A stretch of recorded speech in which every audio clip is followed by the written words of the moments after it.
pessoal, boa tarde. Então vamos dar sequência aqui na nossa matéria.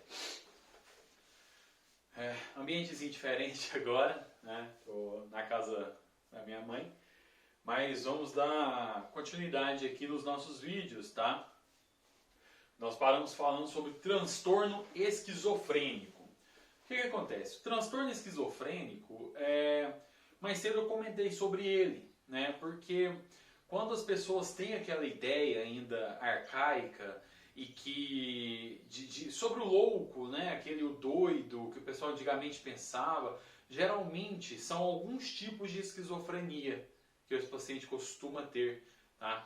Por quê? Porque o paciente com esquizofrenia, lembrando que, gente, aqui no intuito, igual eu falei para vocês, a gente quer que vocês aprendam as estruturas orgânicas das principais afecções que podem aparecer nos nossos pacientes, mas a gente não vai aprofundar demais sobre elas, né? Não é o intuito aqui fazer diagnóstico, mas sim a gente entender como elas funcionam e como que a gente lida com elas, né? E o que acontece? A esquizofrenia ela tem tipos, né? O paciente, ela pode ser causada por uma série de fatores. Ela não tem uma causa definida, mas assim, a gente sabe que existem alguns fatores que contribuem, aumenta a possibilidade de você ter, que vai desde fatores genéticos até fatores de ambiente onde a pessoa é criada, alguns aspectos mais relacionados à química cerebral e tudo mais. E a esquizofrenia, o paciente, geralmente ele perde o contato com a realidade, né?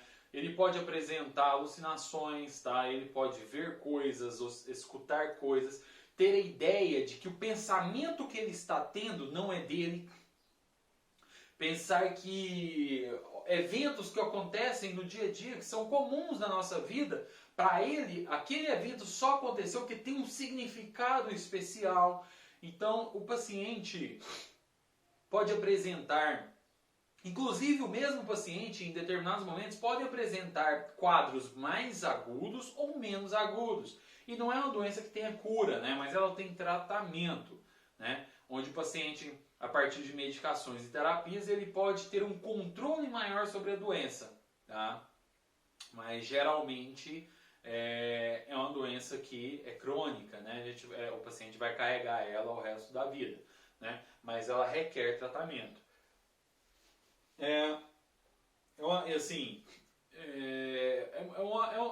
Há uma necessidade de um cuidado especial com esse paciente, justamente, principalmente aquilo que a gente comentou até no grupo mais cedo. Há muito preconceito ainda, né, com esse tipo de paciente, justamente por não compreender, né?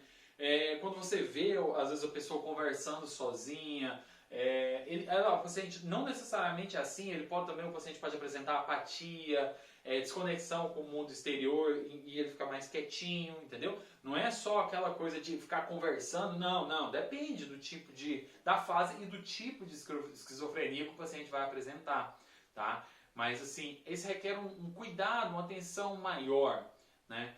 Na hora da nossa assistência para ele, tá? Vamos lá.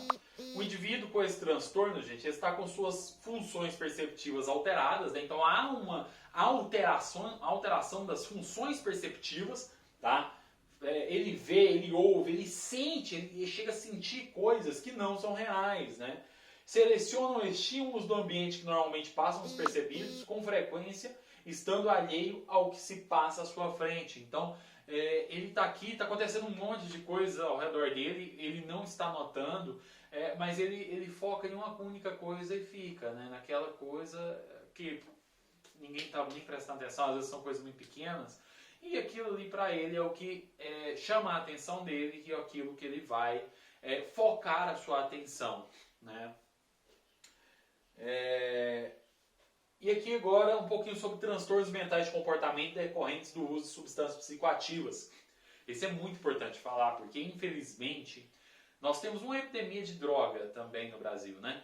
A gente fala muito na pandemia do Covid-19, né? Que está forçando nós termos esse tipo de aula e que é super justificável, obviamente. Mas também não podemos esquecer de outras que existem, né, já há algum tempo, como por exemplo a epidemia que nós temos dentro do nosso país no uso de psicoentorpecentes, Drogas lícitas e ilícitas que são utilizadas cada vez mais cedo por crianças. Né? Crianças essas que vão estar na sala de aula, né? E que vão desenvolver determinados tipos de comportamento que são bem característicos e que há uma necessidade de intervenção seríssima.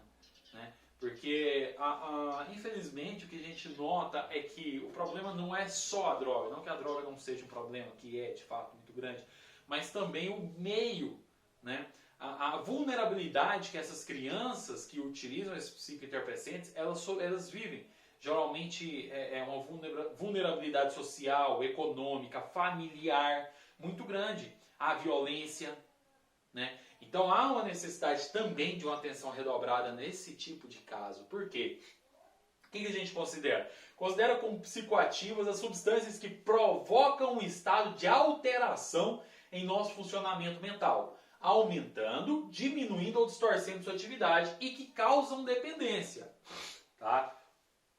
Então, os psicoativos, gente, eles causam dependência e eles alteram a percepção.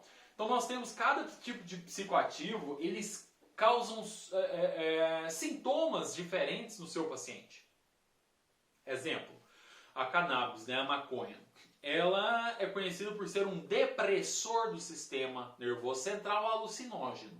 Ou seja, ela lentifica a ação do cérebro, tá? E também pode causar alucinações. Tá? Então, ela causa dependência? Causa dependência. Tá? Causa dependência. Tem drogas que causam mais, outras que causam menos. Mas substâncias psicoativas causam dependência. Isso é um fato. Tá? Já, por exemplo, a cocaína não. Né? A cocaína ela é um estimulante do sistema nervoso central, ao qual vai acelerar as sinapses, tá? E causa também alteração psicoativa, só porque o paciente fica mais agitado, mais acelerado. É muito comum, infelizmente, a utilização associada do álcool junto com a cocaína, por exemplo, ou outro psicoestimulante. Por quê? O paciente utiliza muito álcool. O álcool ele é como todos sabem, um depressor do sistema nervoso central. Ele diminui os nossos reflexos, diminui nossa atenção, diminui uma série de coisas. O paciente começa a ficar identificado, né? Bebe, bebe, bebe, bebe. E o que o paciente acaba fazendo? Utilizando um psicoestimulante, porque ele literalmente é como se cortasse o efeito do álcool. Aí onde você vê, às vezes, aí o cidadão que bebe, eu bebo uma garrafa de uísque sozinho. Meu irmão, ou você é alcoólatra, né? Ou então você está tendo algum aditivo aí. Né? É algum psicoestimulante. Infelizmente, gente, porque nosso corpo ele tem uma capacidade limitada de fazer não só a absorção, como a quebra do álcool. E esse álcool começa a se ligar nos nossos receptores mentais, que é onde causam toda essa sintomatologia que a gente conhece. Então, assim, não existe super-homem, né? Então, algum motivo tem para esse tipo de paciente beber 2 garrafas de vodka. Pensa, existem pessoas que o fazem, né? Não necessariamente é pelo uso de psicoestimulante, também pode ser para o alcoolismo. O alcoolismo também produz isso, tá? Esse efeito. Então, há necessidade de diagnóstico, há necessidade de intervenção e há necessidade de acompanhamento, tá? Para esses pacientes. Então, precisa de tratamento, tá? Precisa de tratamento.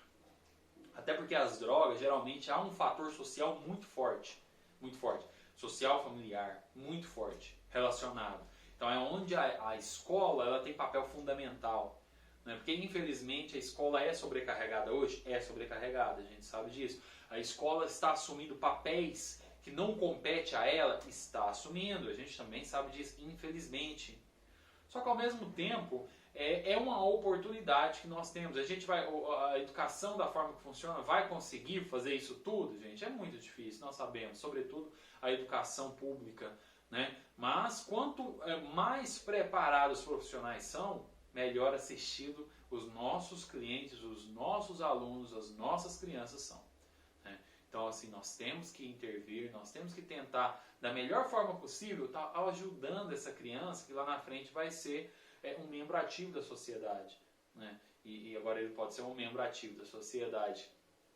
Né? Trabalhar, ter sabe, seu salário, constituir sua família, ou pode acabar se perdendo no mundo das drogas, que geralmente não tem só a problemática do vício que pode causar, como também a problemática da violência, que a gente sabe que infelizmente é uma realidade do nosso país, né? Então, assim, há necessidade de a gente intervir nesse tipo de aluno, mas é uma intervenção que ela tem que ser estudada a forma. Primeiro porque todos esses transtornos a gente tem que tentar entender as causas, se é que essas causas existem, porque existem alguns transtornos que não têm causa definida, mas tentar entender as causas, porque só assim, individualmente, analisando caso a caso, a gente sabe a melhor forma de intervir naquela situação, né? Essa criança tem uma constituição familiar fundamentada, né? Mora com os pais vivem juntos, essa criança sofre agressão dentro da família, o pai agride a mãe, o que acontece nessa família? Tem alguém que já utiliza droga, tem alguém que é dependente de álcool. Então tudo isso tem que ser analisado quando a gente vai avaliar o nosso aluno, tá? E formas de tratamento de transtornos mentais, né? Que também é muito comum a gente ver hoje, cada dia mais, aí, os nossos alunos... perdão, gente. Vem pra cá. Os nossos alunos que acabam utilizando medicação até mesmo dentro da escola, porque são medicações de horário e às vezes o aluno tem que utilizar ali dentro. Muitas vezes os pais pedem que os professores acompanhem esse tratamento, né? Então é bom que a gente saiba também, tá? É preciso saber, né, que existem tratamentos adequados para cada tipo de transtorno e que não é só feito através de medicamentos, né? Então é só medicamentoso o tratamento? De forma alguma. Tudo que a gente discutiu até agora é justamente falando de uma das principais formas de tratamento, que é o convívio dessa criança em uma escola, o convívio social, que é fundamental no tratamento de qualquer distúrbio, tá, gente? Antigamente, por que existiam os manicômios? Justamente para fazer o isolamento, lembra que eu falei? O isolamento daquele paciente que tem algum tipo de sofrimento mental. Hoje, gente, a gente sabe que isso é péssimo para todos os envolvidos. O que a gente precisa é sociabilizar os nossos pacientes em sofrimento mental, tá? É justamente o contrário. Então, assim, é só terapia medicamentosa? Não. Ela é fundamental, porém, ela não é a única e nem sempre ela é necessária. Então, isso tem que ficar bem claro, ok? Antes da gente entrar nessa parte, eu vou pausar o vídeo por aqui e a gente já retorna.